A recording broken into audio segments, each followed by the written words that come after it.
और उस किताब पर ईमान लाओ जो मैंने नाजिल की है, जो इस बात की तस्दीक करता है कि आपके पास क्या है, और इसका इनकार करने वाले पहले ना बनूं, और मेरी आयात को थोड़ी कीमत पर ना बदलूं, और सिर्फ मेरी तरफ से डरते रहो और सच को झूठ के साथ मत मिलाओ, और जानबूझकर सच को मत छुपाओ।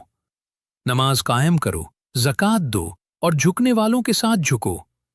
क्या तुम लोगों को नेकी का हुक्म देते हो और खुद को भूल जाते हो, हालांकि तुम किताब पढ़ते हो? क्या तुम समझते नहीं? सब्र और नमाज से मदद मांगो, और बेशक ये बोझल है, लेकिन उन पर नहीं जो सजदा करने को तैयार हैं, जो यकीन रखते हैं कि उन्हें अपने रब से मिलना है और उसी की ओर लौट कर जाना है।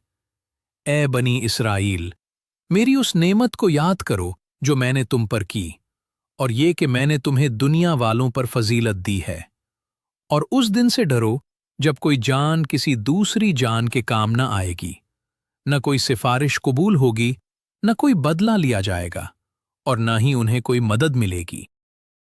और याद करो जब हमने तुम्हें फिरौन वालों से निजात दी, जो तुम्हें अजियत दे रहे थे, अपने बेटों को मारना और अपनी औरतों को बचाना, और इसमें तुम्हारे रब की तरफ से बड़ा इम्तिहान था। और जब हमने तुम्हारे लिए समुद्र को फाड़ दिया, फिर तुम्हें बचा लिया, और फिरौन वालों को डुबो दिया, और तुम देख रहे थे। और जब हमने मूसा अलैहिस्सलाम से 40 रातों का वादा किया, फिर तुमने उनके बाद बछड़े को बना लिया। फिर तुमने उनके बाद बछड़े को बनाया, और तुम जालिम थे। फिर उसके बाद भी हमने तुम्हें माफ कर दिया, ताकि तुम शुक्र अदा करो। और जब हमने मूसा को किताब और फैसला करने का इख्तियार दिया, ताकि तुम हिदायत पाओ। और जब मूसा ने अपनी कौम से कहा, ए मेरी कौम, तुमने बछड़े को बनाकर अपने ऊपर जुल्म किया।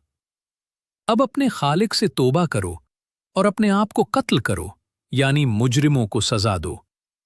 ये तुम्हारे लिए तुम्हारे रब के नजदीक बेहतर है। फिर अल्लाह ने आपकी तौबा कबूल फरमा ली। बेशक वो तौबा कबूल करने वाला मेहरबान है।